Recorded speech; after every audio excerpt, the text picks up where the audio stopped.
உங்க உடல் லைட் பாடி ஆகணுமா? லைட் லைட் ரெண்டு லைட் இருக்கு. ஒன்னு நம்மளுடைய உடல் லைட் ஆகணும், அதாவது வெயிட்ல இருந்து. இன்னொன்னு ஒளி ஆகணும், லைட் வெளிச்சமாகணும். இது ரெண்டுமே எப்ப நடக்கும்னா நம்ம மனசால நினைக்கிற தேவையில்லாத விஷயத்து மேல அட்டாச்மெண்ட்ஸ், தேவையில்லாதவங்க மேல அட்டாச்மெண்ட்ஸ்.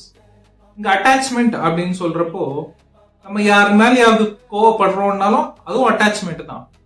அங்க நம்மளுடைய எனர்ஜி கனெக்ட் ஆயிருக்கு.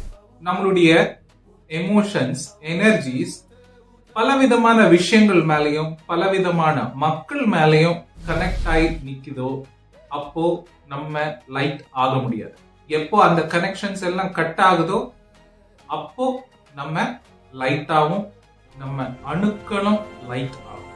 ஒளி உடம்பு அப்படின்றது பிசிக்கல் லைட் கிடையாது, அது ஞான ஒளி. எப்போ நமக்கு சத்தியம் தெரியுதோ அப்போதான் அந்த ஒளியவே நம்மளால புரிஞ்சுக்க முடியும். தினமும் தியானம் செய்யலாம், சத்தியத்தை தெரிஞ்சுக்கலாம்.